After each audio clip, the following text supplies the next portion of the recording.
Good morning. I'm Mayor Tommy Roberts. Welcome back to the Mayor's Table. My guest this morning is City Manager Rob Mays. And Rob, it's good to have you back again. It's good to be here always. Rob, we're standing out in front of City Hall here on Municipal Drive, and our topic this morning is City Hall, the structure itself, and some of the things that have been happening and will happen to change its appearance inside and outside. Yep.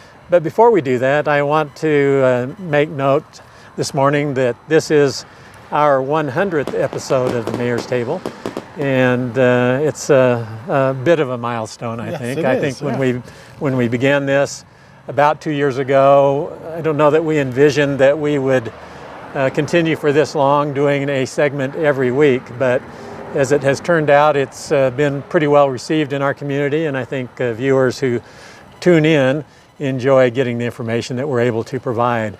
And I want to also thank a couple of people for making the Mayor's Table happen. We want to thank Greg Allen, who videos these segments, and it's a significant commitment of time and effort on his part, and so we thank Greg.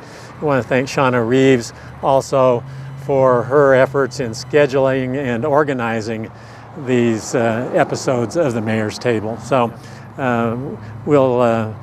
we'll talk about plans for the future, but at this point in time, I see no reason why we wouldn't continue to provide these bits of information to our citizens in the community. As you mentioned, I suppose it's fair to say it surprised me somewhat the level of response that we received and the number of people that are viewing them. So, I think if we can just keep them shorter so people can get through them, well, that's my challenge, I know, is that we are always so excited about what we're talking about, and so sometimes we go a little long. Well, I think it's all good in the end.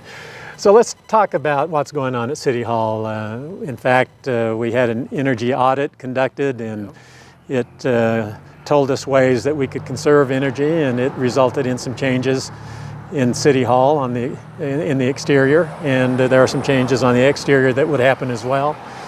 We've done a security change internally as well, and so there's some things that have happened to provide a more secure workplace for those who work at City Hall. Mm-hmm. And then we're talking about an exterior makeover as well. So why don't we go back and let's talk about the energy audit first, very briefly. Well, as long as I've been here, a little over 11 years now, there's been conversations off and on about City Hall. What do we do? It's gotten really, beaten down and old and almost embarrassing, I think, to our public. But as the Financial Times have indicated, we really have felt that there's probably not a realistic time that we're going to be able to build a brand new City Hall for $25 million. And so a few years ago, we started kind of putting some money away in our savings account to say that, maybe we can take a look at some low-hanging fruit and do some things to maximize this facility.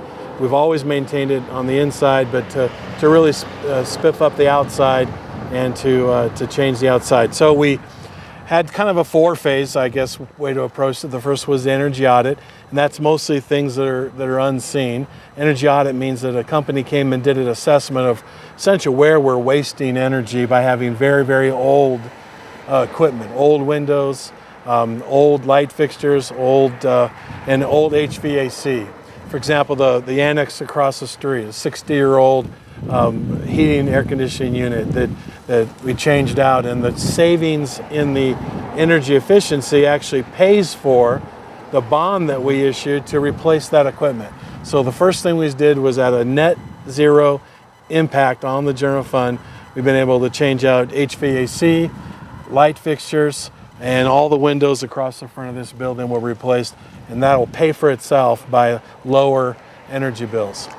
So then let's move on to the changes in the interior of the building that were really motivated by concerns about security. Yeah, so even prior to that, the first thing we had to do in order to address the security issues, we had to address the access point for City Hall. And in that respect, we were able to what we call kill two birds with one stone. The federal government had noted in their audit of our ADA compliance that City Hall was not compliant to modern ADA laws regarding parking and handicap accessibility. So we were able, the first phase really was to address that issue, and that was to build this new ADA compliant parking lot and entrance into the front of the City Hall. That cost around $100,000 in phase 1. Again, we had kind of tucked that money away in our savings account. Phase 2, which was just completed then, was to build the new entrance, which then channels all visitors to City Hall. They come around here into this new parking lot and new designated parking for visitors up to this convenient one location where they're met by a receptionist that finds out who they're there to see and where they need to go and assists them to getting to where they need to go, and then buzzes them through or escorts them to the office.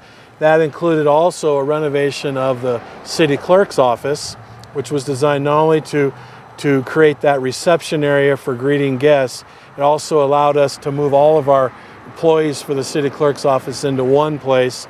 We actually believe that eventually may even enable us to lower our employee count, not by not letting anyone go, but potentially not to have to hire somebody that we were going to need to by having the kind of the inefficiencies of our operations. And then finally, phase 3 is all pretty much outside, and that's to finish the facelift around all of City Hall. So essentially, what you see here, and I know that they're going to put some pictures of this up on the screen for our viewers, involves a whole new facade across the front of these buildings, the removing of the old cans there, the new windows will be in, and then all new, the top fascia of the building will be replaced, new windows, and it'll, the brick will be cleaned, and all the old wood will be gone, new landscaping, and it'll just really make City Hall look nice. And we think for, the total price of that's about $300,000. I forgot to mention that down here on this end, we'll be expanding the footprint of what we call the executive conference room. We oftentimes have more city residents that want to come to meetings that will fit in that room, and so we're going to expand that a little bit, and all that's about $300,000. So the total cost about $400,000, no, $300,000 for phase 3, $200,000 for phase 2, and about $100,000 for phase 1. So, well, this structure has been the home of city government since probably the mid to late 50s or early 60s. I'm not sure of the exact date, but it definitely is an old structure. A lot of work's been done on the interior, but very little on the exterior. So it's time to do something with it. And you're correct. Although we'd like to have a brand new facility, times just don't dictate that that's something that we feel we can do. We can't find the funding to do that. Let's talk a little bit about the funding source for phase 3, the significant remodeling, renovation of the exterior of the building. Well, like phase 1 and 2, money is in our savings account, and the city council has appropriated that money in each of the 3 phases to pay cash for this project. And when is it estimated that this exterior work would begin? Well, the first, of course, we've started out here, and the design is complete, and we're planning to do this construction with our own crews. So we'll be probably starting here fairly quickly on it. And do we have an estimate of how long the project will take? I really don't know. I'd say realistically, 3 or 4 months probably to be realistic, because it goes all the way around the outside. It'll start on the front, but move around. And of course, the new footprint will take a little longer as well. Well, I know that I and the other elected officials are excited about this project. It's a project that we think that we have completed thus far, and then with respect to the remaining work, can complete in a fiscally prudent manner.